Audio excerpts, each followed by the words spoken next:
Hello and welcome to the Roast Boredom Cast, where we roast dumb idiots. You know it because we've been doing it for a long time. Thanks so much for listening to the show. This is me introing. Tom, how am I doing? You're doing pretty well. Yeah. I'm Tom. I'm Travis. Cody for this evening. Oh, wait, no, you fucked the order up, Travis. No, I didn't even say my name. But this is all wrong. It's all wrong. This is verklempt already. Leave it in. Leave everything in. Introduce yourself. Where's the other boys. one?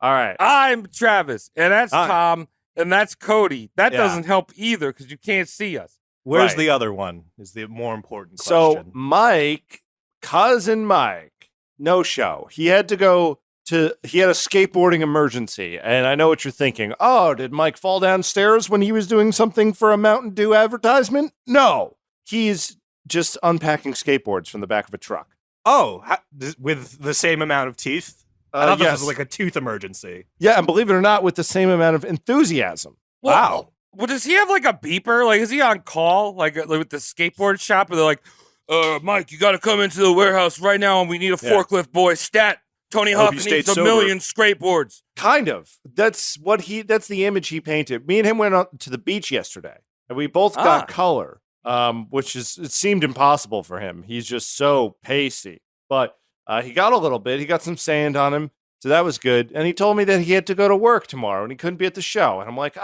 Mike, another episode without you, buddy. What are we going to do? Well, you know what? Sometimes I'm glad that he's an essential skateboard worker. Yeah. And he's there serving the community of kids that drink at skate parks. And throw up face down. Yeah. Like a true gent. All right, guys. Tom, you went to the beach. How was your week? All right, so me and Mike went to the beach yesterday, but before, I want to share this experience with you. So as I mentioned, if you don't know, Mike is my cousin, and me and Mike, we attended our first living wake on Saturday.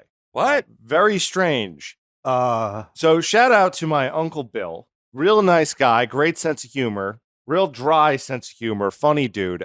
He decided he wanted to die. Now, he's doing this because he's been on dialysis for the better part of 10 years and everything is just terrible for him. So he said, fuck it.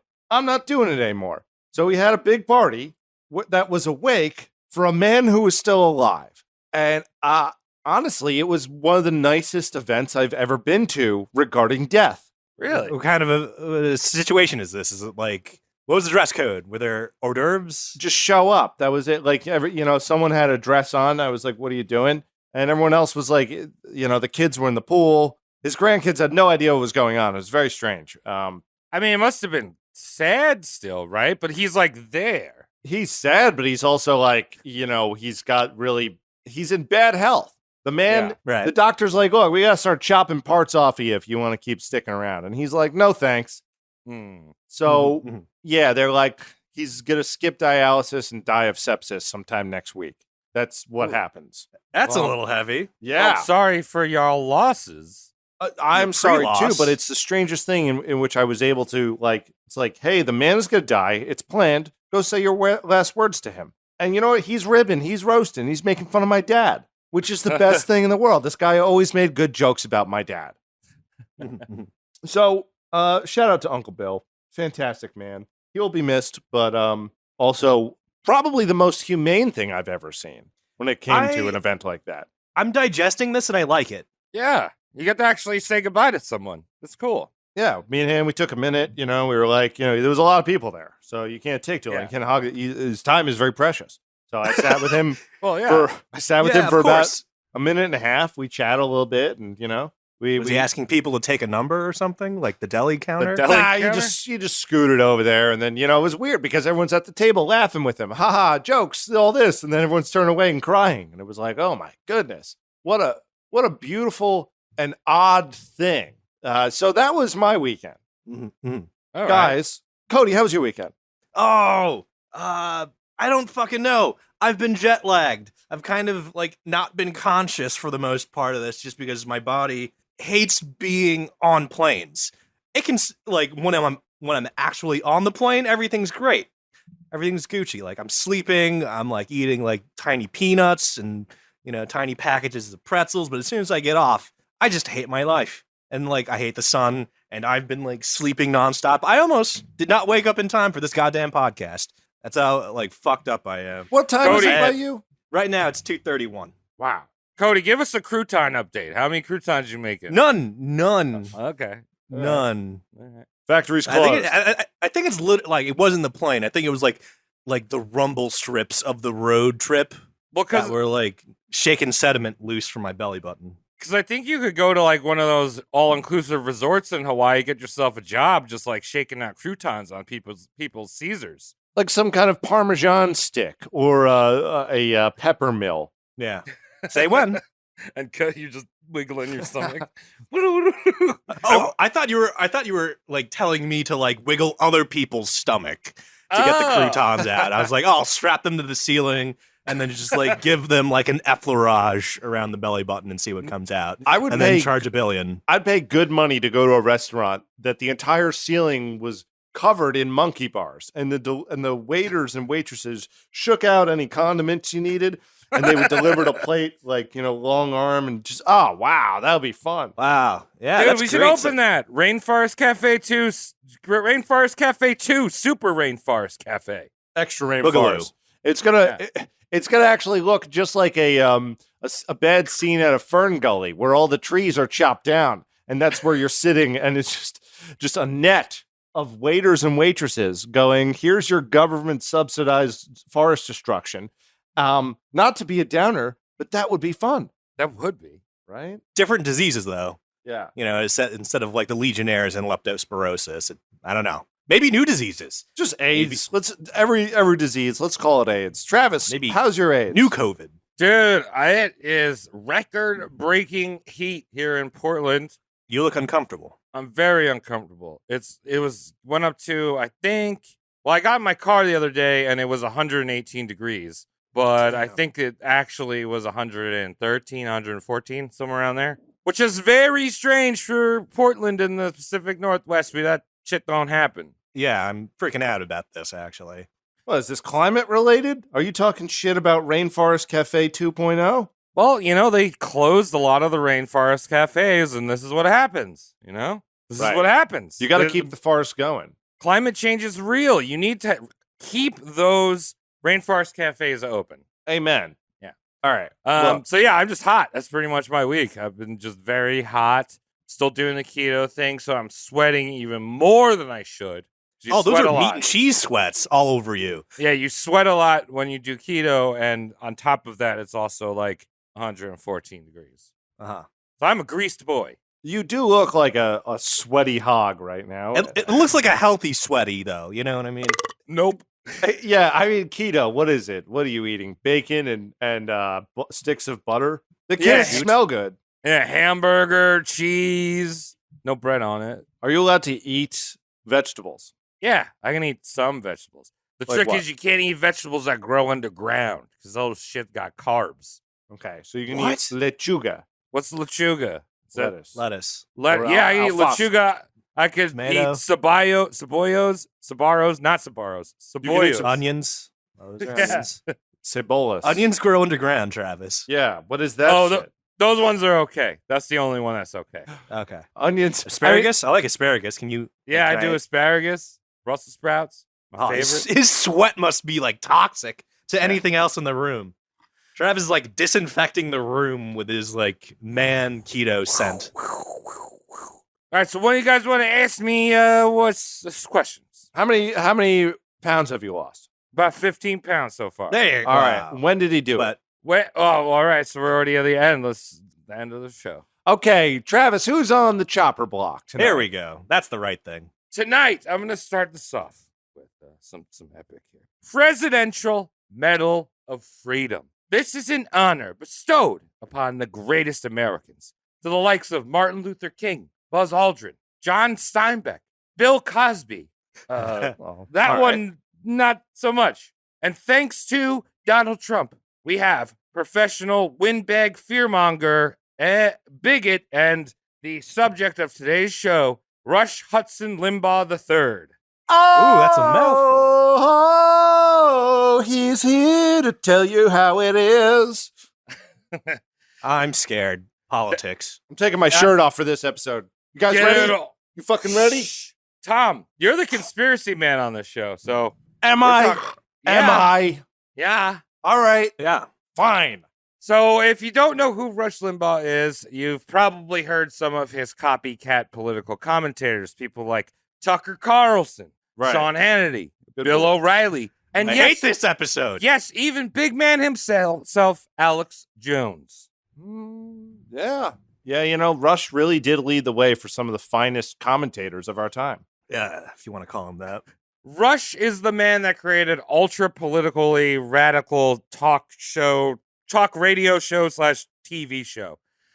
And, you know, you say those people on that side, he was also responsible for people like Bill Maher, Jon Stewart, Stephen Colbert, Chris Matthews, and Rachel Maddow. Because you might hate Rush Limbaugh, but those people were a direct response to Rush Limbaugh.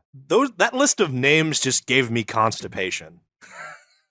There's a very, like, I know, like, the boomer thing is already passe, but this is a very boomer episode. These are boomers complaining about fucking bullshit that doesn't even matter. Probably bullshit that they caused. Yeah. Definitely didn't help. We know that.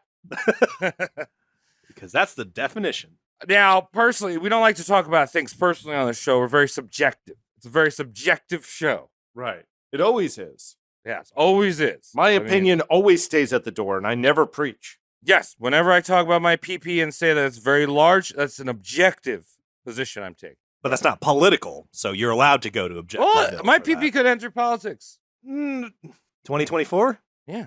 Personally, I think Rush is single-handedly the person that created the shithole that is American politics and American news media today. Because we all know it. It all fucking sucks. You turn on the news, you're like, I hate this shit. Even though you turn it on willingly yourself. Like, you send the the synaptic charge through your fucking neurons to press the on button on your television every day. He got you. Well, it doesn't matter. I mean, if you're left, you're right. You turn on the news, you expect to see what's going on in the world, and they're talking about fucking crap. And Rush is the person that's responsible for this. He was such a powerful force in the 90s and early 2000s. He pretty much became the de facto leader of the Conservative Party. His black and white fascist political viewpoints divided the nation into two moronic tribes that were essentially fighting for two different teams that had the same exact policies. Fuck people over. Right. Yeah. You know, I take problem with some of the things you say, but I'll continue. Mm-hmm. Mm-hmm. So this one, to me, this guy, Rush Limbaugh, was a little bit tough to research just because this shock jockey did his best over the course of his 30 years in radio to promote controversy. Like, that was his thing. He just wanted to, like say outrageous shit. So, like, usually we look for that when you're, like, doing our research. Like, oh, he said he don't like mayonnaise. I'm going to put that in script. But this guy just did that because that was his gig, you know? He was just incendiary to a point. Yeah. So, no matter how much research I put in, somebody's going to be like, oh, you know when Rush said that joke about abortion or he called someone the F slur? Like, that's fucked up that you didn't mention that. I didn't mention it because he did all the time. He actually, if you type in Rush Limbaugh quotes, you will only find very funny things. This is true. This is very true. But you have to have a real sense of humor, though. You have to understand that nothing you think is important. And this is just the world we live in. And yeah, it's easier to digest. I challenge anyone to find a picture of our subject tonight, Rush Limbaugh, you know what I mean, with a facial expression, with his lips unpursed, as if he wasn't about to say the F slur. I challenge you to find that. So, of course, I'm going to miss something. Leave it in our socials if there's something we missed that you're like, oh, he's also this dumb idiot here. But anyway, without further ado, let's jump into old Rushy boy. So, Rush Hudson Limbaugh III, which is an amazing name, I think. I do like it. Too many silent letters in his last name, but still strong. He should have went with Rush Hudson. Yeah. Dude, great. I think that's too much like Rock Hudson, and he used to call him the F slur and say he should die of AIDS. Yeah, I did, and he did. So he did. Rush was right again. Born in Cape Jardinay, Missouri. I don't know how to pronounce that. Ooh, never heard of that. In 1951 to an upper middle class family. Old Papa Rush Limbaugh II was a lawyer and World War II vet, and obviously had very high expectations for his pudgy little prodigy, Rush Limbaugh III. Don't call him the second. He's a junior. Yeah, he's a junior. You don't get to use numbers until you're at the third. You know what I mean? Because you go senior, junior, then the third. Yeah. So the thing was, Rush could never live up to his father's expectations. We have one of these scripts, boys, where the father puts a lot of pressure, the mother puts a lot of pressure, and they're just trying real hard, and they turn into stupid meatballs. So Rush sucked at school. He was very shy and introverted, which people found surprising if you listened to his show later in life, that because he's so bombastic. He was actually a shy, introverted person. He was kind of one of those kids that would play with glue at their desk or like peep into the girls' locker room while jerking it, like those types. They wouldn't talk to anyone. That's like fine. Corkies. Yeah. So anyway, Rush was a tubby little boy all of his life. Stocky, big boned. I mean, very big boned. If you saw the recent thing of Trump giving him the Presidential Medal of Freedom, you'd be like, no, dude, he was skinny. Well, that's because he was dying. He had AIDS and cancer later. Yeah, he was doing the super keto. Yeah. Yeah, super keto. So it made sense that this pudgy little boy would be on the football team. You know, he's a big lineman, oafish. Yeah, all right, Yeah. okay. That's where you go. When Vietnam rolled around, you'd think that obviously he's a very conservative guy. He's proud of his country. He always was. His family always was proud of their country. His dad is a World War II vet. So you'd think that Rush would proudly sign up to fight. Hell yeah. But he got around the draft, and not from bone spurs or something like that, asthma, anal cysts. Who's going to check? Well, apparently they did. Oh, they gave him the old look, Wow. eh? Yeah. The government actually had business in Rush Limbaugh's ass, is what I'm hearing. Yeah. Are you affirming this? The That's- government had business in someone's anal cavity. Do you think that this time he spent bent over in a doctor's office is what made him hate the gays so much? He was like, how do they do this? It's like, my doctor didn't use gloves or clip his fingernails. Because let's be honest, butt stuff isn't for everyone. And a guy like him, I could see his high alert. I've just been fingered. You think Mike likes butt stuff? Let's talk about it while he's not here. Probably.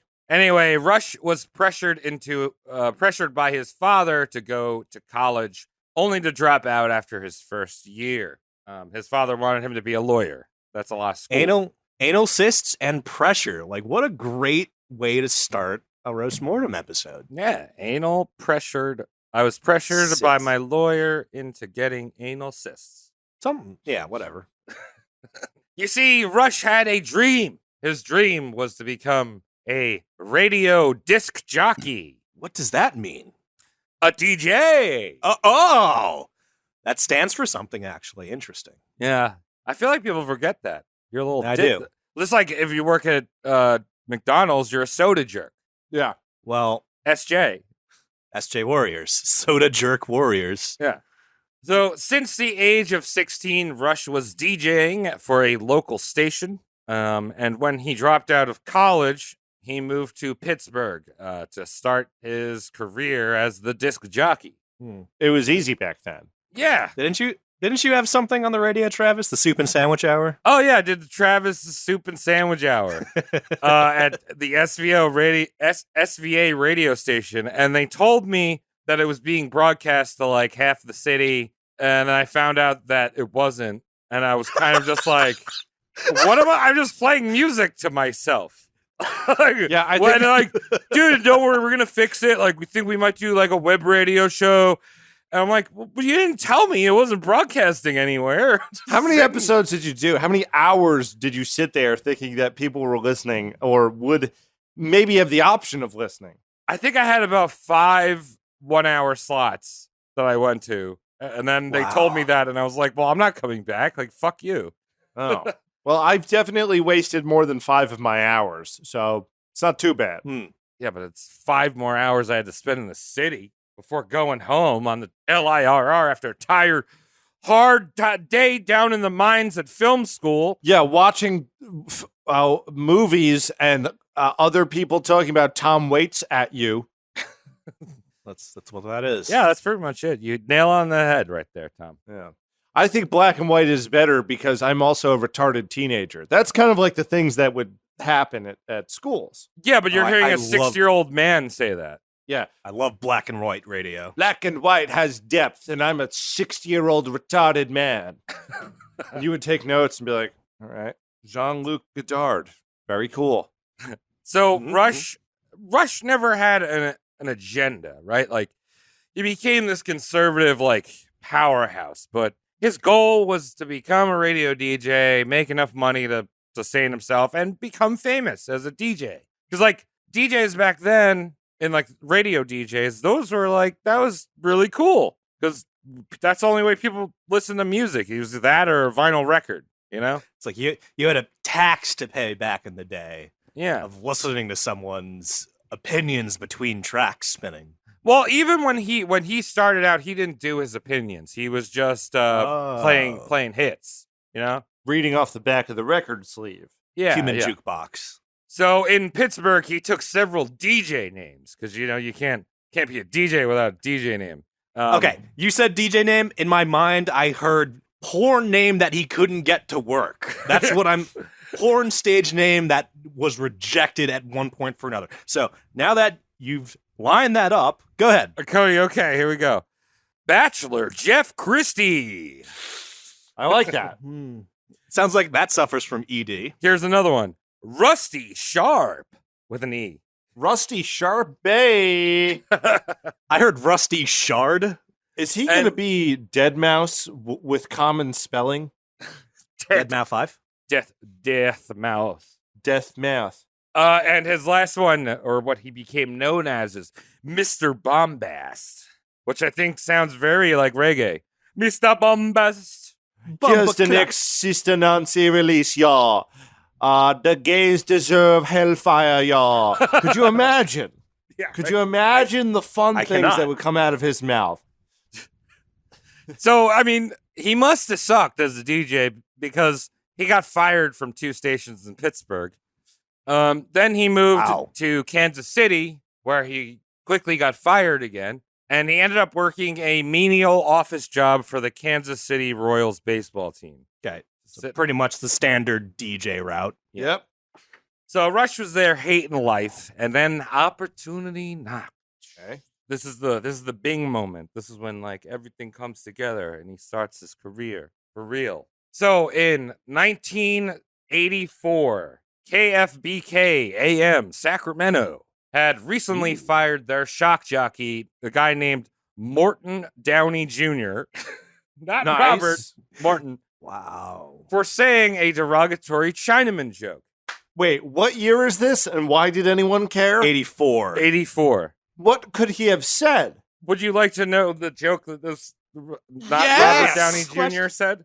Yes. Okay, so there's a Swede, a Norwegian, and a Chinaman. They're all hired to work on the railroad. The foreman tells the Swede, "You're in charge of setting the railroad ties." He tells the Norwegian, You're in charge of hammering down the ties." And then he tells the Chinaman, "You're in charge of supplies." They all nod in agreement. The foreman leaves. A few days later, the foreman shows up to see the Swede and the Norwegian, and sees the Swede and the Norwegian. "How's things going?" he asked. "We're almost out of supplies, and we haven't seen the Chinaman in 3 days." So the men set out to find him. But just then, he jumps out from behind the corner yelling, "Supplies!" Supplies. That's not Now- even that bad. I saw that coming a mile away as soon as you said the Chinaman was in charge of supplies. Yeah. Because like that joke has many iterations, and that's up there. That's up there with that wordplay. I appreciate that. I like that as a honorary Chinaman myself. Yeah, you're our safeguard here. If we didn't have Cody, we wouldn't be able to not do bad. the real history. I wouldn't fire anyone over that. All right. Yeah, that's. I wouldn't- I would say, hey, would you fire someone? hey, if you're gonna say that joke again, say it louder. Ha ha ha! Because it's 1984, no one gives a shit.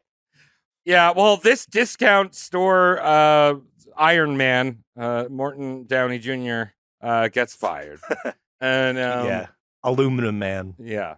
And then, That's wild. yeah, so Rush is hired to fill Downey's somewhat conservative radio talk show. I like that. They're just like some manager was just like that last guy was too spicy. Hire Rush Limbaugh now. Well, right. They saw Rush. Rush is like this really big guy. He's like younger at the time. Like he's kind of seen as like a rock and roll conservative. Like he's kind of like more in line with like people. So like he's gonna not be as much of an angry old man as Iron Man that we hired. Do you mind if I just read Rush Limbaugh quotes every now and then? Sure. Okay, here's the first one. Feminism was established to allow unattractive women easier access to the mainstream. Rush Limbaugh. Very There you fun. go. What? There you go. I I like even- that. Just interject with random Rush Limbaugh lines. That's what I'm doing. I'm not doing jokes tonight. I'm going to do someone else's material. So Clever. with this new job in Sacramento, Rush uses his real name, Rush Limbaugh, which I think is already kind of a DJ name. Like, Yeah, That's I'm just pretty- thinking about that now. you know, Yeah. you don't need to be Bachelor Jeff Christie. What the fuck does that mean? I'd just change it up because Limbaugh sounds a little soft. I don't know. I'd be like Rush Limburger or something like that. Yeah. That's too, well, you got to remember, there was still a very anti-German sentiment at the time. Yeah, people were still alive that killed those fuckers. Up until like the 90s, people were still making kraut jokes. Rush Limber. Rush. Rush. I'll figure it out later. Yeah, I'll do it. workshop it. So again, Rush never set out on the conservative agenda. He was just hired to do this. He's like, this is a conservative talk show, so go for it, boy. You're the man. Now, dog. Rush was, like I mentioned, Rush was supposed to be a kinder, gentle conservative Downey, but he ended up ratcheting up his, especially pro-life bigotry and like bigotry towards like different races to 11. So he What is- kind of, I'm sorry. What is pro-life bigotry? well, pro-life and bigotry. Oh, okay. I thought you were saying that was one thing. No. Where it was like, only let the white babies live or something, which would really be next level. That's convoluted. Yeah. Yeah. So he kind of coined the term feminazi, or he popularized it. Yep. Wow. It's good. Wow. He would call it environmentalist wacko tree huggers, which whatever. And the homosexual community, which again we're talking about Sacramento here, is right next to San Francisco, and this is during the height of the AIDS epidemic. He used to say over and over again that they got what they deserved. Dude, fuck you. Yeah. Interestingly enough, Rush was actually hired by an openly gay man. The guy who owned the station was openly gay. He would often come in and tell Rush to like tone it down. And like, well, Rush played this like, I don't give a shit what I'm saying on air. But he was like super timid around any like boss or anything. Oh. So like, he's like, oh, okay, I won't do that. I'm sorry. Sure. I'm sorry for saying that, Mr. Man that hired me. Another hilarious joke that Rush did is, I mentioned the whole pro-life thing. Whenever a caller called him out whenever a caller went south, like if he starts like going against Rush, he would do what he called a caller abortion and play the sounds of a vacuum cleaner and screaming. Wow. Yeah. Wow. It's heavy-handed. It's very heavy-handed. It was like one of those jokes that probably was funny while he was working it out, but as soon as it was executed, like the people who like that joke, that's more like if Jeff Dunham was a little more risque. It was if Jeff Dunham didn't stop at racism, is what I'm saying. Right, yeah. Yeah, it's kind of cartoony. Too much of a Wait, did he? what? Did he stop at that? No, he absolutely did not. Yeah, I mean, what does he do? Jeff Dunham. Jeff Dunham just talks about, I'll kill you, holla, holla, holla. Don't forget the Ahmed Arbeck. Mexican Yeah. jalapeno on a stick. Yeah. Yeah, The Jeff ping- Dunham. Jeff Dunham could not have existed without the war in Iraq. Yeah, that was one of the worst things. You know, people talk about the Patriot Act and how much it destroyed the banks and all of our freedoms, but we got Jeff Dunham. Not See, good. Nobody asked for that. See, I'm really glad because like I'm doing this keto and I'm hoping to lose a lot of weight. And I'm glad that Yeah. I'm not actually a comedian because I feel like they get really not funny when they lose weight. So I'm not a comedian. I don't need to worry about it. They get not funny when they lose weight and when they get a girlfriend. I've noticed that. As soon as like a comedian's like, I'm engaged, their stand-up sucks. I don't know what's up with that. I don't know. Patton Oswalt, he seemed to have been engaged a few times and keeps losing weight and putting it back on because he's truly one of those not so funny men who everyone thinks is funny. Yeah. So just to give a little bit of context of what's going on in America right now, you got Ronald Reagan, old Ronnie boy. He's like the first conservative president to be elected. So it's good timing for Rush here. And one of the things that Reagan did was he reversed something called the FAIR Act. It's an acronym. I didn't write down what it was for. But it basically meant, under the FAIR Act, it basically meant that news, when you did news or talk shows or a network, you had to be objective, like neutral political. You had to report the facts. And if a network decided to do a conservative show, they'd also have to have a progressive viewpoint, a liberal viewpoint as well. Okay. So Reagan threw that out the door. So because we're in a conservative time, super right-wing shows like Rush's can now be broadcast without reporting a neutral news or, viewpoint. He was unrestricted. Unrestricted. This is pretty much the reason why today, when you turn on the news, it's either right-wing news or left-wing news. Back in the day, you could turn on the news and it would be like actual news, like standard reporting with the facts. Yeah, could you imagine how much better our lives would be if when you went to the news, it was like, this thing happened so long, and instead, it's like, Biden's doing good at it, or Biden doesn't know he's a clown man. And then like vice versa, because like you're never getting the straight story ever. Like, right. Ever. Do you ever watch that like what do I want to call it? The climax, not the climax, but like that cusp of like Anchorman with Ron Burgundy and played by Will Ferrell. And like CNN is introduced and they're just like, oh my God, the 24-hour news cycle. What will we ever talk about? And it just goes to like opinion after opinion after opinion without like any subjective like reporting. Yeah, it's it's scary that things are the news when they even dude. I've been looking at the BBC app the last few weeks a little bit more. Mm-hmm. Yeah. For some reason, I just moved where it is on my phone and I'm looking at it. And like BBC is like it's not great news, but it's news.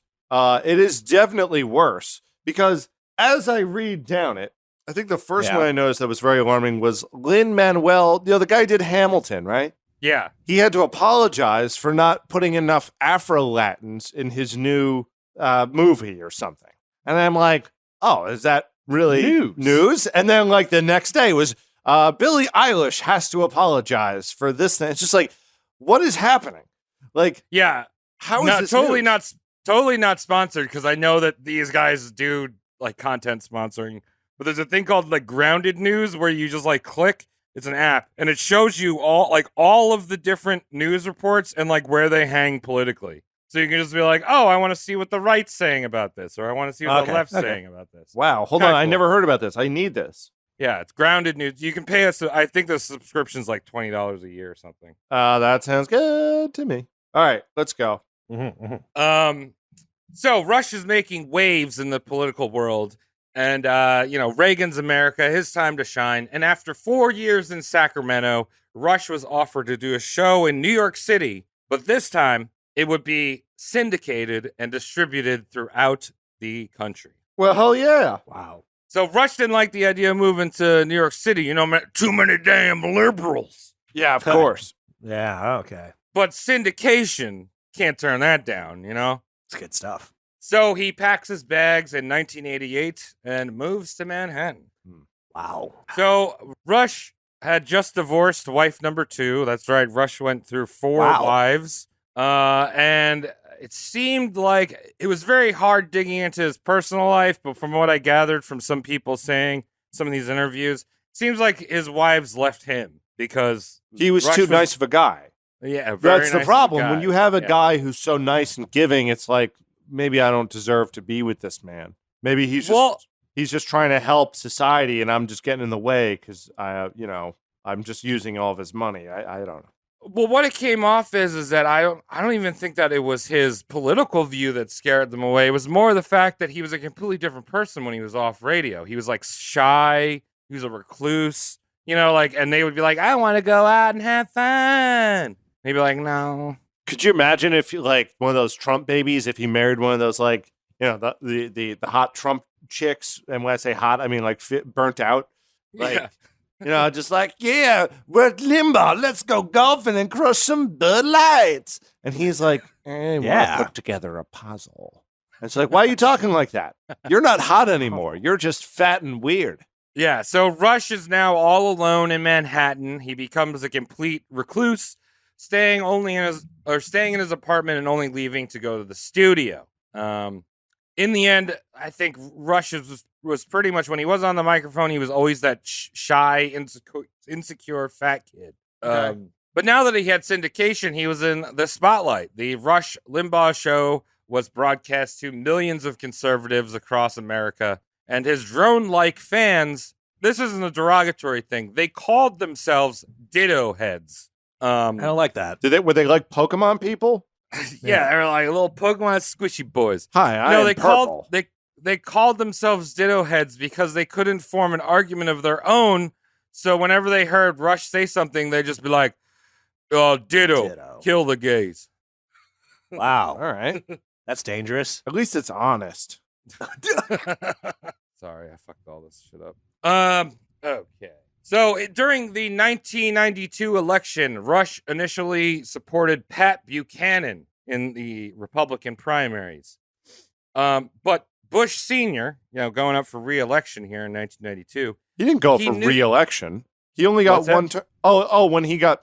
Oh, right. We're talking about he was going for re-election, then he lost this one. Spoilers, my bad. Sorry, yeah. I misheard what you were saying, and I cleared it up myself, just thinking out loud now, so we keep all that in, okay? Yeah, so Bushy Boy's like, I need to win again for the nation. We're in fucking the Persian Gulf War. Right.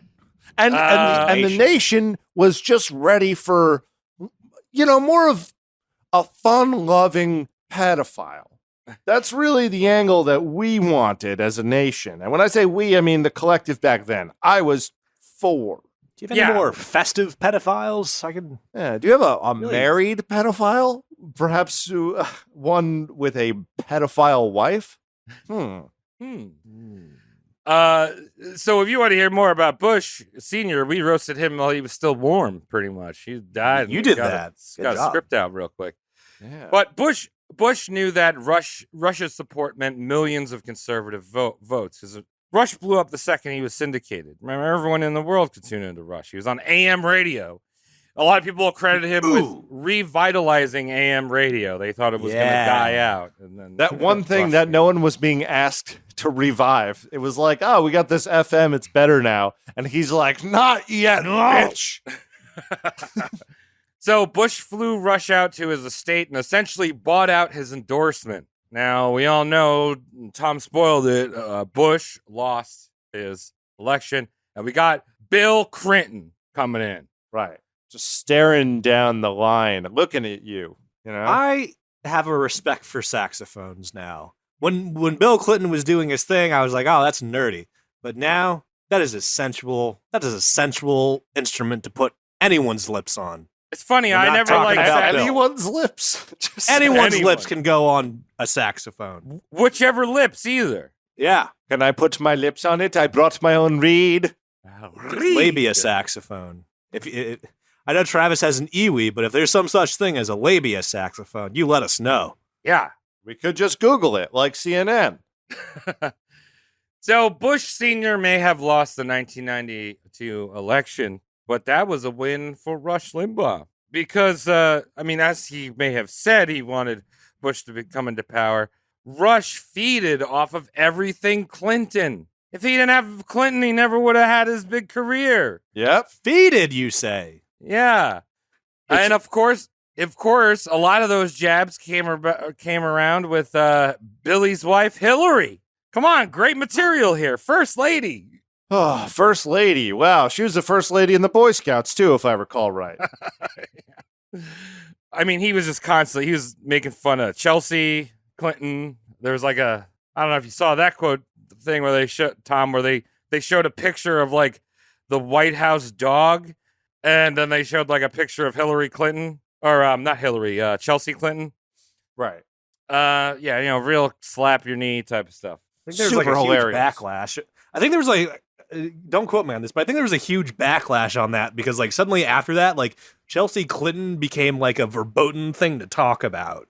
Like everyone else like stopped talking about like, I remember there was like an SNL skit with like fucking Wayne's World and Michael Myers and Dana Carvey like made a jab at like Chelsea Clinton, and that was like one of the more like weird things that SNL had to ever like censor just because it was just like, it may have been like Rush Limbaugh. Like that, like made everyone walk on eggshells with like Chelsea Clinton. Possibly. I mean, it did blow up. But the big thing that he started was the Vince Forrester death in 1994. What is that? So Vince Forrester was a staffer that had committed suicide while the Clintons were in office. Rush spun the story that Vince was over at Hillary's apartment that she owned in D.C. and had not committed suicide, but had been murdered by Hillary Clinton. So What you're saying is that Rush, with all the noise, saw the truth. Read between the lines. Right. He saw the message. Hillary. I guess he was making his own Epsteins before Epstein made himself. What? Yeah. Or more True. recently, McAfee. Yeah. So here's the thing, though. Rush, throughout his entire career, just talked out of his ass. He was never supported any of his facts. He would just make up numbers off the top of his head. Isn't that fun? Yeah, like he just makes shit up, and he'd create these like completely baseless conspiracy theories. I feel like that Hillary murder thing stuck around for a while, and sure, we've all seen House of Cards. That shit could happen where they cover that shit up, but like, I don't know. The truth is, the only thing we know is that if we had a sponsor, we would do the read right now, because this would be the time to lighten your spirits. So instead of doing that, I'll read another Rush Limbaugh quote. And maybe still give us money for it. Yeah, Whatever. maybe he will. Let's see. I'll pick one at random. I don't know how funny it will be. I mean, they're all funny, keep in mind. But here, I'll pick a page out of this book that I bought.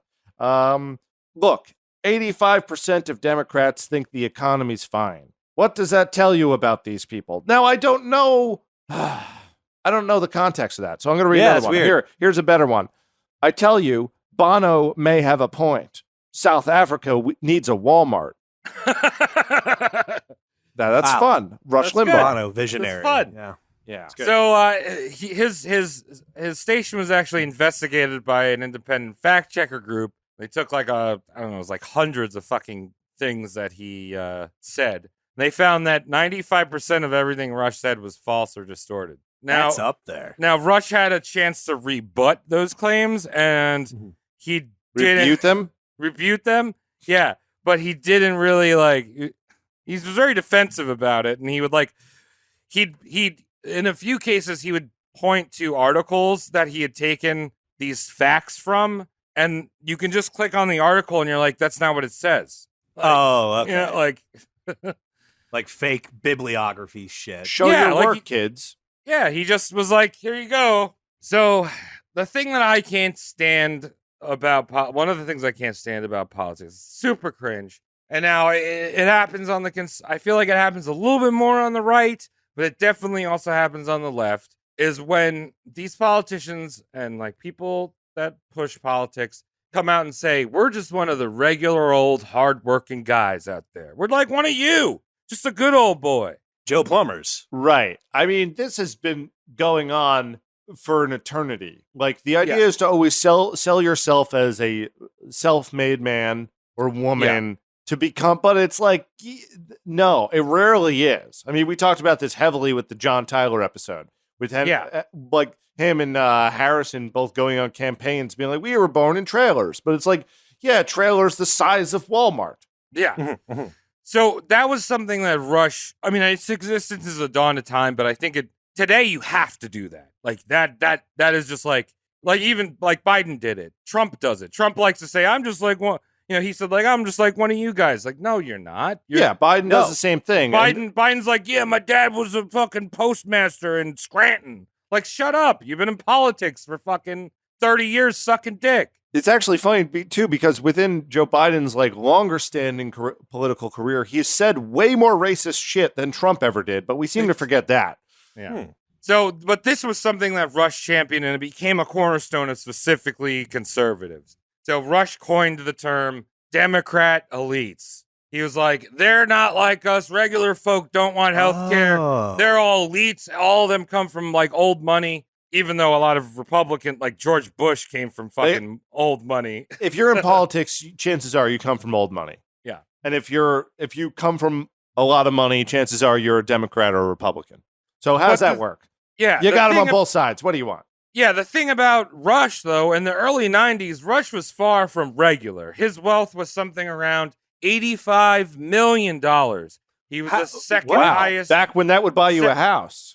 Yes, second highest celebrity in the country, richest celebrity in the country. He was not a regular guy. He had his own private chef, a private jet.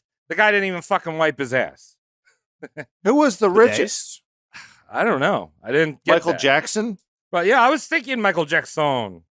It was right after he became white and the money started coming in. Weird.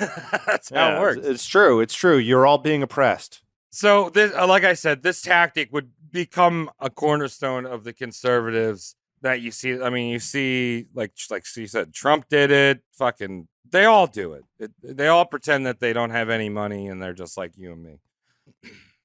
So anyway, the Dems were in the White House and, fixing the economy that Reagan and Bush had blundered. And Rush found an ally in Congress. A congressman from Georgia, a professional veterinarian anal swab Q-tip named Newt Gingrich. Oh! Hey! I know him. Yeah. I don't get how that hair stays on his head. It just kind of like... Yeah, he's a newt. Yeah. I haven't actually looked at him in a long time. I want to see how shitty he looks. Yeah, same. He really does look like he'd suck the dick right off your body if he given the chance. He is one of the... God, he is terrible. Yeah, that's like a fucking Guillermo del Toro villain. You know what I mean? Yeah. Like pre-transformation. Man, he's coming for you. He's coming for that dick late night. I'm a newt you good. What do you think his favorite condiment is? Condoms, probably. Just those tiny pickles. He just like downs them in the middle of the night. He was going to start his own cannery with Newt's Gherkins. Dude, gherkins. So Rush was so much of a powerhouse in the Conservative Party that with him and Newt, Rush was pretty much setting the policy for the conservative platform. If somebody conservative wanted to get elected, they needed to get okayed by Rush and his ditto heads in order to get elected. Oh, okay. Because, like, remember, like, the conservatives were out and Clinton was in, like, progressives were in. So they're kind of in a state of disarray and they were looking for someone, and Rush Limbaugh became that person. Yeah. And it's weird, too, because, like, Clinton and his administration, if you look at, like, the NAFTA thing, like, he really ran the country like a Republican. Yeah. Like, policy-wise, like, he was very much in line. It was just like he was on the blue ticket, but he was playing the red game. So I really don't know. Well, the thing about Rush is he saw the world in black and white. There was no grays. If you were liberal, you were, like, evil. Like, actually evil. Let me find if you were a Republican, quote. You were good. Let's find a liberal quote. All right. Sure. Where are you? Where I saw a couple on here. Hold on, let me Command F liberal. Do it. All right, here you go. Liberals are some of the most arrogant, condescending, smart Alecs, but they're just pure ignorant, and they fit the bill of people who have no love and no respect for the founding of this country. Well, it's not wrong. Not wrong. Well, Well, look, the most liberal guy on the show is Travis, and he thinks that the Loyalists should have won. Yeah. So he's not wrong. They should have. There you go. Yeah. So the thing was Rush was no longer just a conservative shock jock comedian, if you could call him that. He was an influential policymaker in the Republican Party at this point. What did Rush say this week? What a weird thing to mouth. If you don't believe me, former president, conservative god Ronald Reagan thanked him in a letter in 1992, giving him credit, saying, for all you're doing to promote the Republicans and conservative principles, you have become the number one voice of conservatism in our country. Some old Ronnie. Ronald Reagan was also raking leaves all day at this time. He had serious Alzheimer's. I don't know if he knew who Rush was. This may have been a cut and paste. He may have sent that to a lot of people, to be fair. It's true. It's very true. He's like, who's this Barney guy? Gets my letter out. I need to sign it. Send it to PBS. It's very true. He's probably peeling eggs. So at this point, I'm just going to we're in the 90s. I'm just going to kind of bounce around Rush's career and just talk about some of the more moronic and dumb shit that he said and like topics that he went on. Because he said a lot of shit. Okay. He talks shit. Yeah. So, yeah, he's not so much a doer, but a sayer. So let's cover the sayings. Yeah. So first of all, Rush, I kind of touched on this. He doesn't read papers well, and he is one of the most unscientific idiots out there. He kind of acted like a KKK version of Neil deGrasse Tyson. He would honestly be really good for this show. Like, he sounds like a proto-boomer. You know what I mean? He just scans the fucking like title of an article, looks at the picture, and then just makes stuff up. Well, that is a boomer, all right. He was a boomer. Yeah, he was a boomer. Yeah. 51. There you go. So he was pretty much the reason why we have climate change deniers in America. Rush bragged that 50% of Republicans believed in climate change going into the 1980s. By the time the year 2000 rolled around, it was about 30% of them, and that was all because of his show. Good. Rush also, Rush also believed that the hole in the ozone layer was a hoax, and he once claimed that styrofoam was biodegradable, but paper was not. Yeah, that's one of the funnier quotes I read. Really, tongue in cheek. Come on, guys. Like, it's a joke. Nah. He's joking. Is he? He's joking. Have you ever burned styrofoam? Disappears just like paper. Yeah, it goes away. Yeah, it's gone. And thanks to that big hole in the ozone, it can get out of our atmosphere real well. We never have to see it again. Yeah. Do you ever do the acetone and styrofoam? Yeah. That's good. So Rush blamed the Columbia disaster. If you don't know what that is, we had a rocket ship. It exploded. It went boom. Let me guess. Hillary. No, he blamed it on the government banning the use of Freon. They used to put in refrigerators. I thought they were still in refrigerators. I think it's like modified now. Oh, okay. But don't quote me on that. All right. Well, maybe it was banned. Maybe it came back. I don't know. Maybe they shouldn't have done that.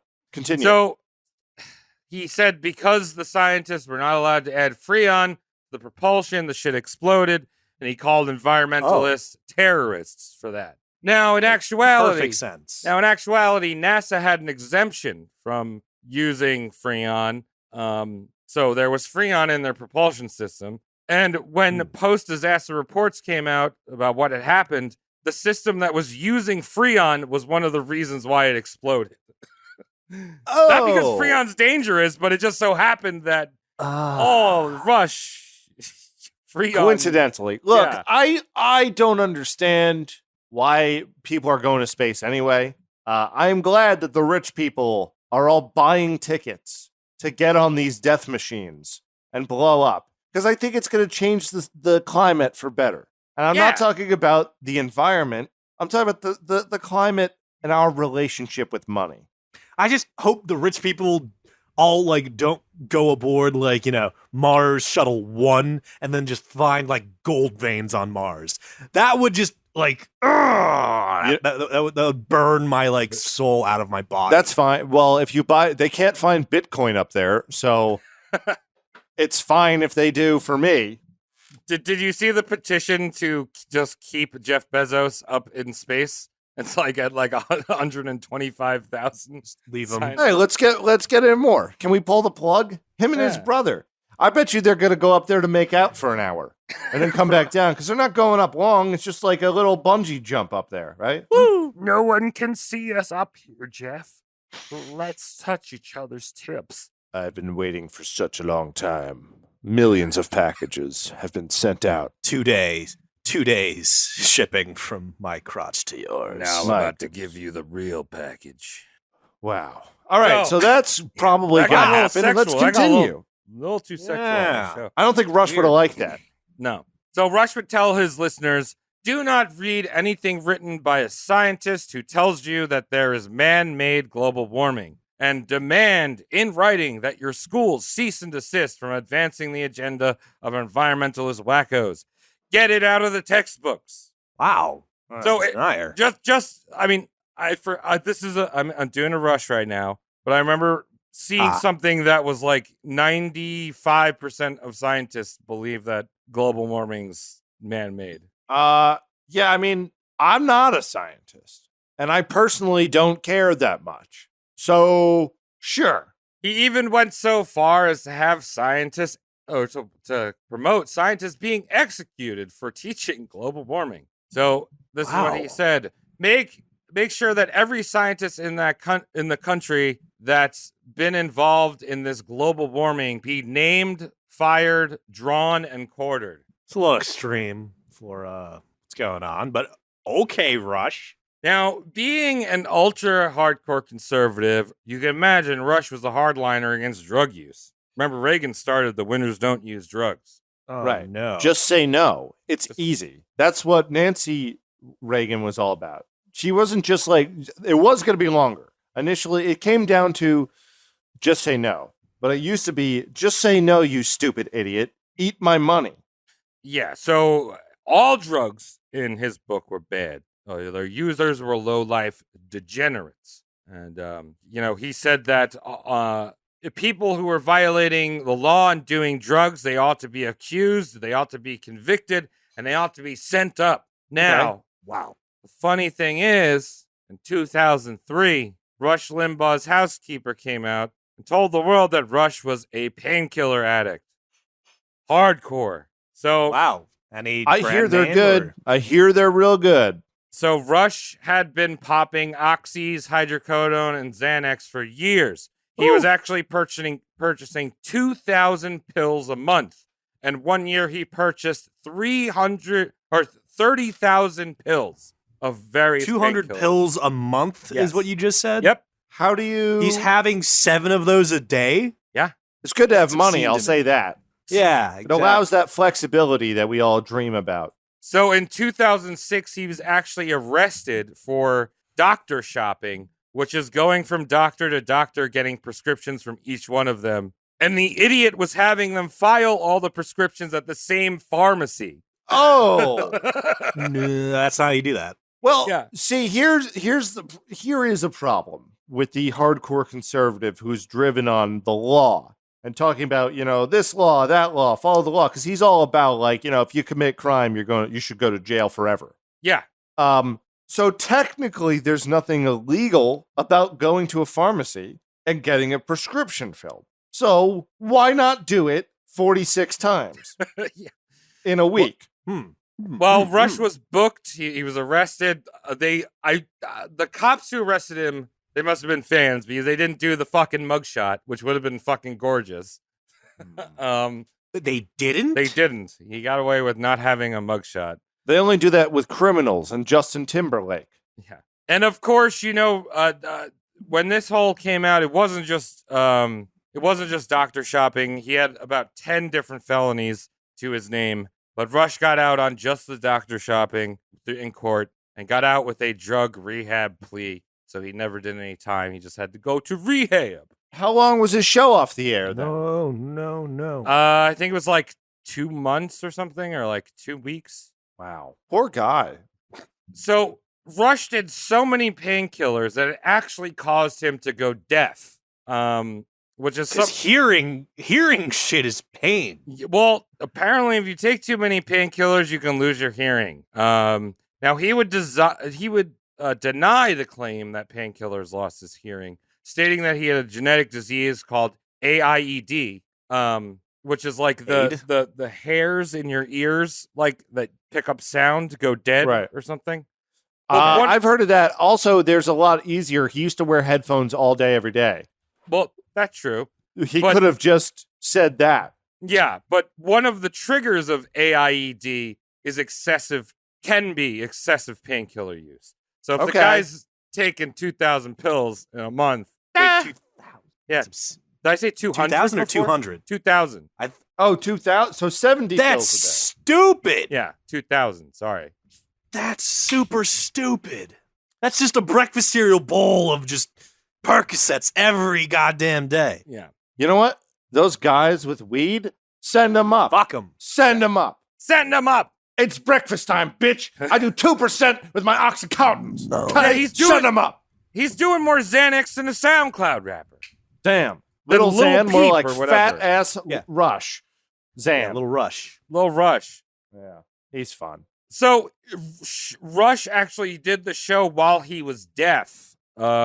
He would have his like producers and like showrunners make transcriptions of the callers quickly, or like had some type of computer system like quickly transcribe it. And he was able to like just do the show deaf. But he went to a doctor and he was like, "Hey, if I stay deaf, will my voice get all fucked up?" I'm like, "Yeah, you're gonna sound really weird, dude, because you can't hear." That's how it works. Yeah, here's my next Rush Limbaugh quote. No, it was a really bad joke. Continue. I liked it. No, it was good. I honestly liked it. It's fine. Well, you know what? Honestly, no one's going to hear it that shouldn't. Yeah. Continue. Fuck deaf people. So if you saw him at the Presidential Medal of Freedom and you're like, why does he look like a Jet Grind Radio character with those two things on the side of his head? He was able to get cochlear implants, which are these two little like circles on the side of his head and then like earphones running into him, which gave him the ability to hear again. Now, instead of thanking science, which he hates, or doctors, which he likes only when they're giving prescription drugs, he's thanked God and for this miracle that he was able to get this technology. That's how you That's do a it. complicated miracle. Yeah. Now, when did he go deaf? Sorry, what year is this about? I think he went deaf in like 2004. Okay.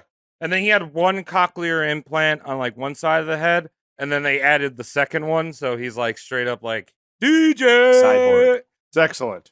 Yeah.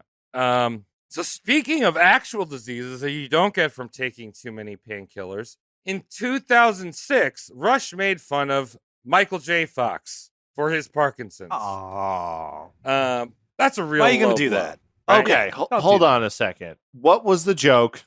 It wasn't even. Well, he did one of the. You know when Trump did the like. Right, the That's old what he was retard doing. shake. The shaky thing, right? He was like, "Oh, Michael J. Fox." So Fox was in a commercial to promote stem cell research. It was like some sponsored thing. Obviously, stem cell research. Rush thinks that's like babies in a blender, like baby murder. Why do people think that? Well, because it is, but it's also a miracle. No, it you totally can get is. stem cells without killing fucking anything. Yeah. No, not efficiently. No. If you want to cook with gas, Umbilical you're going to have to blend a few feet ass. Okay, that's the old saying. So like Rush did the whole like, oh, shaky Michael J. Fox thing. Low hanging fruit. And said that Michael J. Fox was playing up his Parkinson's for the commercial. Oh. To which, like, Michael J. Fox responded, like, he was like, oh, he must be off his meds and he's playing it up. And, like, Michael J. was like, no, I was on my meds and fucking, like, the reason he had that one TV show, like, in the 2000s, and he, like, while he had Parkinson's. Right. I can vaguely remember that. I forgot the name of it. It but didn't like, go very long. It's hard. It's hard. Yeah, it didn't go very long, and like that was Rush's like logic and scientific theory. He's like, look at him on the show; he's not shaking that much. And like Michael J. Fox was like, literally, sometimes we have to do a take for like 4 hours because like I'm just fucking shaking. Wow. So like, fuck you, dude. Yeah. Huh. They should have invited him on set. Yeah. Why not? Now Rush didn't like confrontation. He very rarely did a debate because he had no backbone to anything he said. Speaking of Spin which, City. I love this claim. This made me laugh. Rush once said that there were more American Indians alive today than there were in when Columbus arrived. Now, this is just dumb, first of all, because when science says that there was around 5 to 15 million Native Americans here when Columbus arrived. Disease wiped them out. We're talking history here. I get angry when people fuck up history, you know? So you get angry at this podcast sometimes. We never fuck up, so, you know.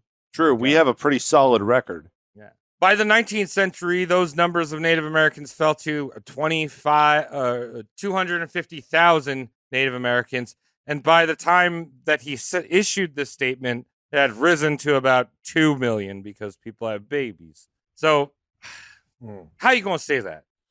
Well, he did, and he made money for it. So Yes. What's the lesson here? We've been telling the truth and doing very poorly in comparison to the numbers that he used to pull. I think we need to admire this man a little bit more. So another history thing that bothered me. He made the claim that the Constitution had set up a plan for abolition of slavery, and which is not true.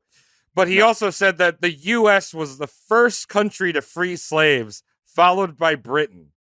You can't say that. Yeah. That's such a weird thing to like attest to. Well, yeah, didn't Britain not have slaves Britain long before us? Britain abolished slavery in 1833, and about 20 countries before the Emancipation Proclamation. About 20 countries had abolished slavery before the United States, including Japan, Russia, France, Mexico, Denmark. The list goes on. Yeah, I really do wish that conservatives would stop talking about slavery altogether. Because there's, like, yes, there are some things. Yes, Pepsi and Coca-Cola and McDonald's are adopting some of these things, and they're annoying, and it's like, yeah, we know, like, yeah, we did bad things, you know, history. Whatever. Thanks, McDonald's. But there's never really a talking point on the slavery bit for the conservatives. You know, just give that one up. Yeah. Just don't bring it up. Just don't talk about it. Don't bring that one up. Like, it's fine. Like, not to say it was fine, but I'm saying you don't have much. There's not much to argue about. It was a terrible thing. There ain't meat on that bone. Yeah, exactly. Like Tom, if I was to go to your house and jerk off in your sock drawer, which I may or may not have done. You do that too? Like, I'm not going to bring that up when we're hanging out. I'm just going to let it simmer there, and you're going to have squishy socks.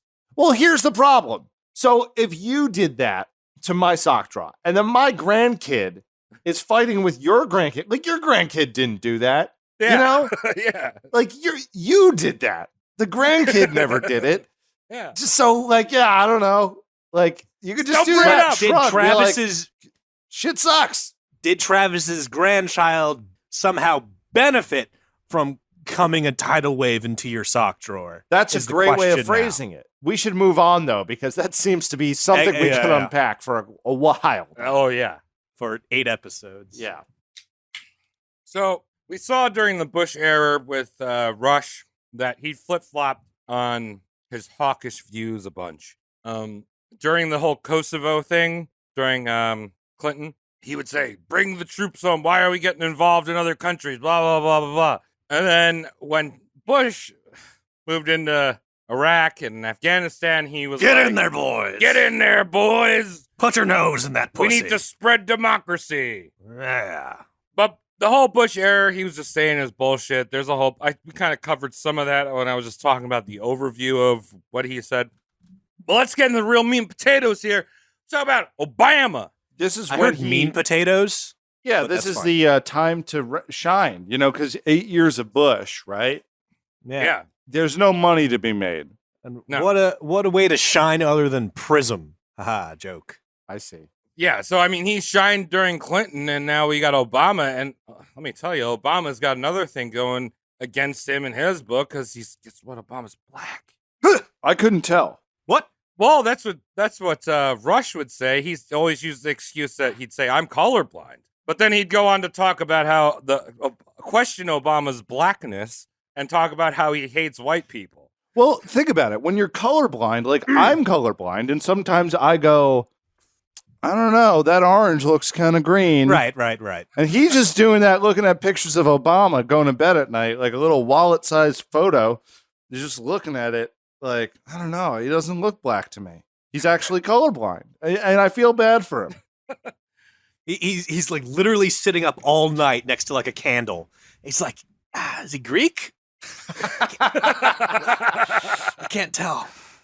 Well, no, he knew where Obama. he knew where he was from because he was one of the big proponents of the birther conspiracy. Well, that takes all the fucking wind out of my joke sail. Thanks, Trav. No, but Cody, he would do shit like that, but he's like, Obama was definitely born in Kenya. Right, But but then he's one of these but then- white Kenya people. Yeah, then he'd question if he was black. So Rush fueled that whole like Obama's born in Kenya, but sometimes he would come out with these like racist jokes about how hood or gangsta Obama was.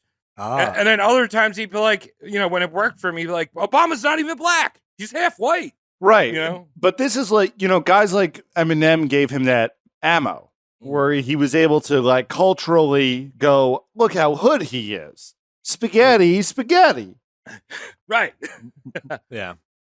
So that was a big thing. He was constantly going off about, I didn't write that one down, but there was something he called him that was like, it was like Mama Jamma Obama or something. Something real fun for the Oh, kids. That sounds really low hanging. Yeah, like real racist, like 1930s shit. Hold on. I'm going to look it up. We're going to look up the racist bits. Don't worry. Travis, what are you sipping there? A monster. Yeah.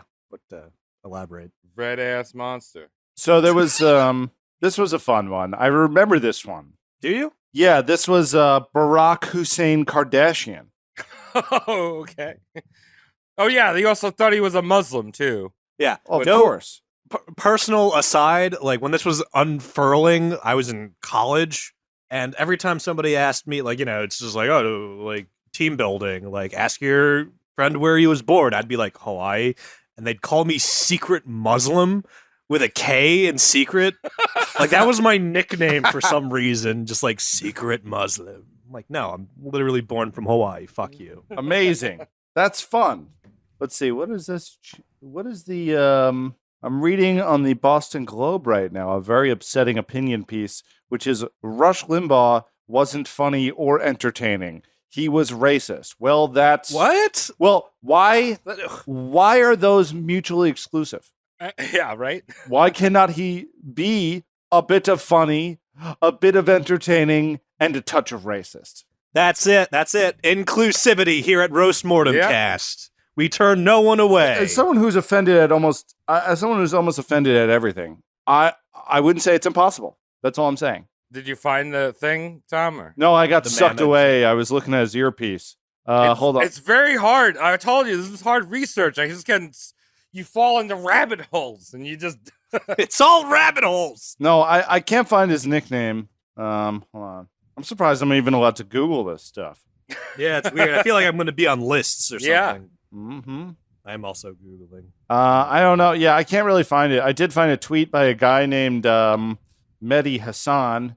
I know him. Yeah, he's like, Rush Limbaugh died. Right-wingers on Twitter are heaping praise on him. I challenge you to read the things he said about minorities, black people, gay people, women, sexual consent, torture, climate, even the January 6th attack, and find the things to praise in there. I challenge you. So we obviously know that Mehdi Hassan is not funny at all. I have Limbaugh calling Obama African. Oh yes, African was one of the things he would say. African's fine. That's not even racist. Yeah, that's a portmanteau. Yeah, I'm Birish. Yeah. All right, so we don't need to say. We can just say he called him the N-word because we're talking about Rush Limbaugh. Let's just say facts. You don't need facts. Let's say it was. Fuck, I don't know. It was too hot for podcasts. I looked at a book. Rush Limbaugh called him the N-word. Okay. Obama is an angry. That's as much facts you need as if you're Rush Limbaugh. I have Obama is an angry black guy. Yeah, that's like 1/4 correct. Limbaugh compares Obama to Hitler. Oh, he liked that. He was a big Hitler thrower. Like, you think the liberals throw around like they're actually Hitler? Like, Limbaugh was all about calling people Hitler. The conservatives doubled down. Easy. They the liberals do it too freely. They sprinkle it on and it's obnoxious. You gotta save that. It's obnoxious and terrible. But then again, you have the conservatives who, when they use it, they go, oh, my child has to wear a mask. This is just like Auschwitz. I swear to God, I read a book, and my kid wearing a mask is the same thing as Auschwitz. That's what they did there. Okay, so moving on. Russia's a racist, and he said racist things about Obama. But if there's one thing that Russia really hated, it was health care, national health care. Right. So he helped kill Hillary Clinton's push for national health care in the 90s. She kind of like tag teamed with her husband to be like, hey, they pushed it into Congress. That was all for show. Whatever. She was always in the pockets of big pharma. I'm sure, yeah. But Obamacare, right? That came out, and this maddened Rush. He had like a deep hatred for it. He loved talking about the death panels that were going to happen under Obamacare. You remember those? I remember that shit. Remember the death panels? Good times, man. They're gonna come and kill you if they don't like you. Death Squad panels or something to that effect, right? I feel like Cody and I specifically remember a lot of this because an old employer of ours used to put on Rush Limbaugh in the office, and I would get into very political debates with him. Luckily, he was a good sport, and Cody would just be like, "I'm gonna get I would pizza." lock myself into the supply closet and just scream into the server cables while you and like our former employer would do this. And I'd just be like, "When's lunch?"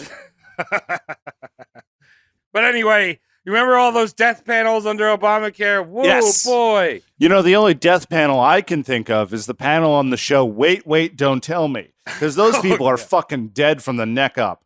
They are. He hated public radio. They are technically a panel. He also claimed that America had the best healthcare in the world. That's never been true, has it? So here's the problem. If you understand one thing about why this argument could be made, is that the money that happens and is traded here and how competitive it is, not for the insurance agencies, because there's laws stopping them from being new ones. That's why everything's a racket. But the amount of money that they get passing around is unlike any other money seen around the world. That's why it doesn't reach the people, but the scientific advances within the healthcare community are the best in the country. Now, the healthcare community is probably the worst for per capita financially, but that's serious talk. What are we doing with that? Also, that scientific research is usually government funded. A lot of the times, which is ironic.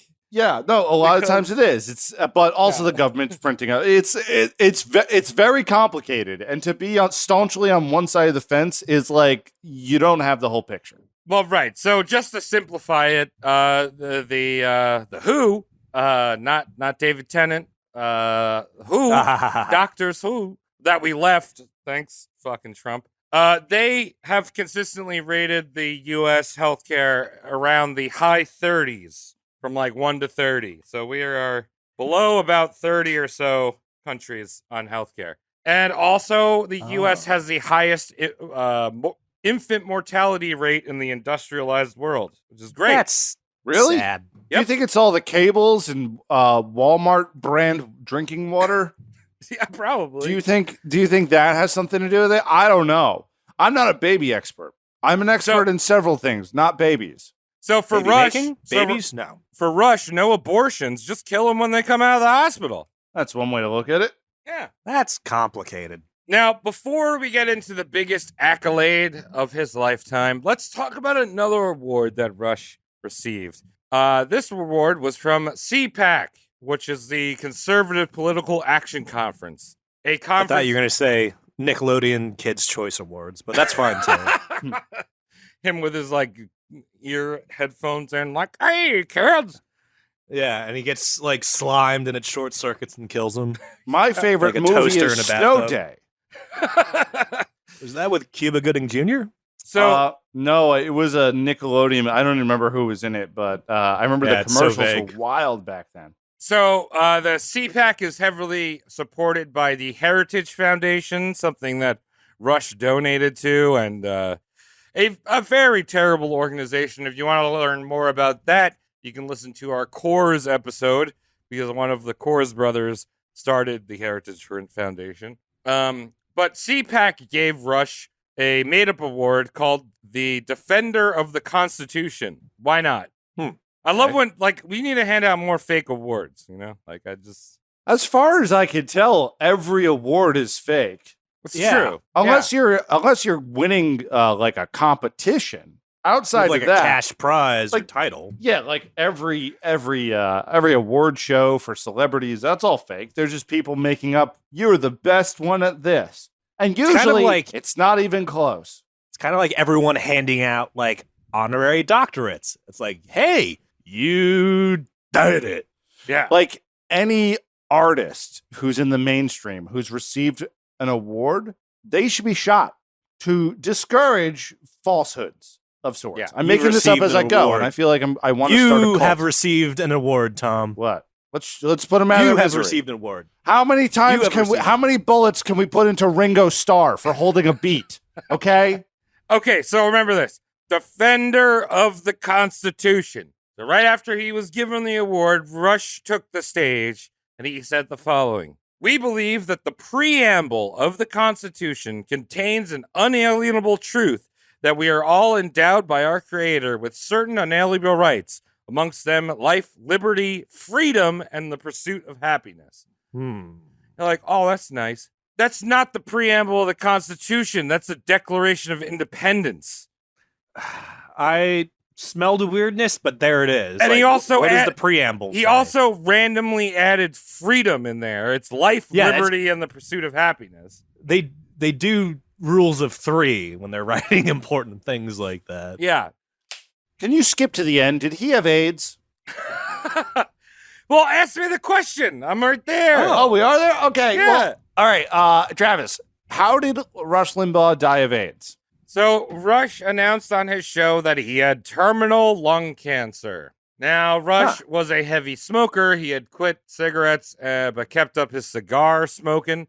And he had he's always said there's no scientific proof that smoking causes cancer. And he stuck to that. Well, all three of us smoke, and we're all looking down the barrel of a gun. Yeah. And we know it. Yeah. Very mature of him. So then President Trump, a huge fan of Rush Limbaugh. In fact, the Trump's iconic name calling, you know, like Sleepy Joe and Crooked Hillary. Horseface. Yeah. It's all just regurgitated Rush Limbaugh. That's all Rush Limbaugh. He used to just like make up names for people. Right. Yeah, and it seems like Rush got that from childhood bully, or you know what I mean? Like schoolyard bully vibe. And think of it like this. Rush Limbaugh was he was the funniest guy, okay? Trump Over Adam Sandler? Trump was funny. He said funny things, but he was closer to like Carlos Mencia funny, okay? So not funny. Not funny. But he was funny because he was there. He was on the front lines. Okay. So continue. So Trump presented a dying Rush Limbaugh with the Presidential Medal of Freedom, like we started in the beginning of the show. That was this year or the end of last year, and it made me hurt watching that. If I'm not mistaken, that's the highest honor a civilian can have. It is. He shouldn't have he should ask for a pardon for his death sentence. He should be like, Trump, can you take me in the closet and fix me? I mean, it is the highest civilian honor that a president can give, but as I mentioned at the top of the episode, Bill Cosby is also another recipient. Right. And Trump also gave Tiger Woods a Presidential Medal of Freedom, which, he's a great golf player and all, but... So Trump clearly isn't racist then, if he did that. Thank God.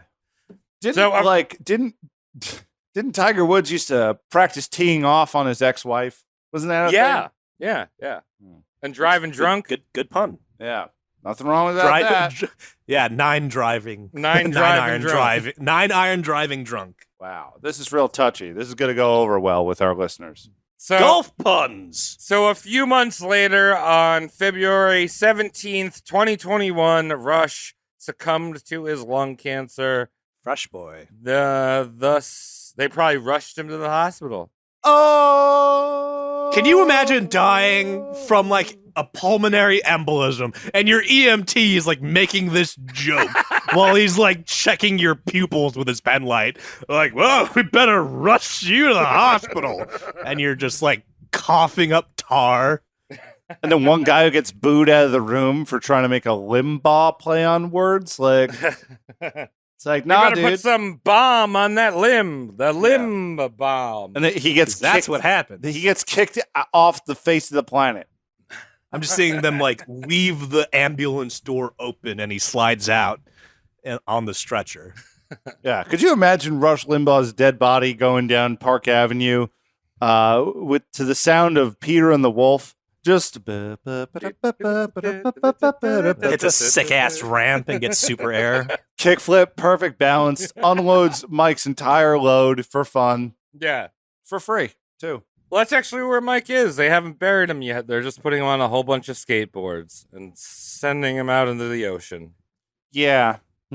So let me ask you. You said at the top of the episode that the reason we have very unfunny people like Bill Maher and, Stephen Colbert used to be funny. And then he stopped being funny. Well, that's the thing. Is like a lot of people are like, oh, if you didn't have Rush Limbaugh, then there'd be no Tucker Carlson. Like, oh, fuck Rush Limbaugh. But, like, I don't find any of that shit funny, personally. I think it's, like, kind of just, like the political comedians that, like... And the sad thing is a lot of these political comedians, like John Oliver and shit like that, like, they're actually doing some reporting because our news stations are so fucked that they don't report anything. Yeah, it is a weird place we've... Well, like... Comedians But then you have to get, like... slack. Then you have to get, like, a biased comedian's view of actual reporting, you know? Yeah, it's weird. It is also weird. Like, I feel like he may have been the backbone of, like, why CNN and MSNBC, like, they need to push how truthful they are, like, to the point where they're lying about stuff. Like, they will use real numbers that are true. But, like, dude, the death counter for all of COVID, like, how it took up a third of the screen for CNN, and it's like, yeah, this is a crisis, okay? It's a crisis. Needs to be handled. Whatever. You want to say shit about Trump doing it wrong, totally fair. But, like, to have it like a ticker, like it's the fucking Super Bowl, and getting off on how truthful that is high scores. Is absolutely sickening. And it has to do with, like, the response to guys like Rush Limbaugh going so far the other direction. Well, one of the I thought this was actually kind of funny in, like, a fuck you where, like, people didn't notice. But obviously, Rush Limbaugh was friends with Roger Ailes, who we could probably also roast. Roger Ailes was the guy who started Fox, which was basically just taking Rush Limbaugh's show and making it into, like, a 24-hour news network. He was the Mad TV of conservative outlets. Yeah, but in the intro to, like, the original Fox, like, news, like, the original news, it said fair and balanced. Right. And that was a direct quote from the Fair Act that I talked about that was canceled. Like, it was like, must have fair and balanced news. And they purposely put that in the intro to be like, ha, not even.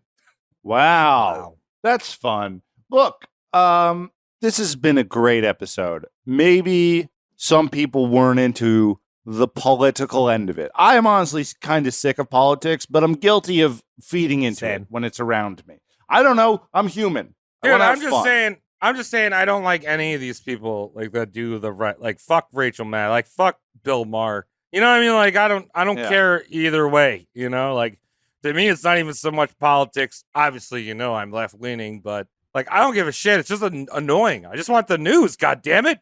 Yeah. That's why you come here to Roast Mortem, where it's almost like where Cody is upset that we're talking about this for so long. It hurts. But I feel like the news should almost be just like, do a biography of this day for, like, the planet Earth. I don't need any opinions. Just tell me what happened. Unfortunately, the whole 24-hour news cycle, which everyone's doing now, nothing is really happening. It's all just people saying Puff things. pieces. As I mentioned before. Why do I have Lin-Manuel Hamilton apologizing for not having a proper ratio of black people in a Spanish-heavy movie? Like, what's the point? What are we apologizing? Like, what? Billie Eilish says the CH word. Okay? What's the CH word? It's what our parents called Chinese food. Well, she said that? Yeah, apparently. I don't know. She's not smart. She's an artist. I mean, she's also bet there's 16. a lot of Chinese. Yeah, I bet there's a lot of Chinese food that had their feelings hurt from that. Yeah, right? Don't call my egg rolls that. You're going to love my Confucius episode. I'm going to put that on BB's. I'm going to send that to Have Your Say. Oh, please do, Tom. That came out last week, but just let's actually send that to like BBC or some shit. Yeah, why not? Why don't we start sending our podcast to random people, customer service all over Huffington Post. So that's the show, dogs. I am going to next roast I need to bathe myself in historical oils. So I'm gonna go get history because this was too A little fresh. too fresh for me. I like them fucking bonesy. Mummy. Yeah, because you like know they mummies. won't fight back. Yeah. We're still talking about doing McAfee. We're going to figure out how to do that, if we want to do that. He's too much of a hero of mine. Maybe I'll just carry a Grant the whole time. I don't know. But either way, thanks for listening to Roast Mortem. It's a show. Yeah, okay? yeah. If you didn't pick that up, if you made it this far, Cody, any final words about your politics? They exist. I have them. I share them with myself. And, yeah, that's about it. I don't like politics. All right, here, let me just wrap mine up real quick. My opinions on politics are extremely strong, but I would give up my right to vote for like $40 probably. Okay? How about a cream cheese bagel? All right, let's do it. I'm if somehow there was a cross between communism and monarchy, that's what I want. It's complete opposites. But go to Russia. Whatever. Go to Russia. Conarchy. Okay, with Comarchy. that, Yeah, I like that. like I just started rapping and then we're back in it. All right, I'm actually rapping. Thanks for listening to the Rap show. it. You should go to patreon.com/roastmortemcast or, excuse me, roastmortemcast.com. Yep. It's a website that could be found on the internet. Maybe. So do that. Guys, Danky Shane. Thank you. Cankle Shanes. My cankles Thank you, are Shane. on fire, dog. Tankle Shane.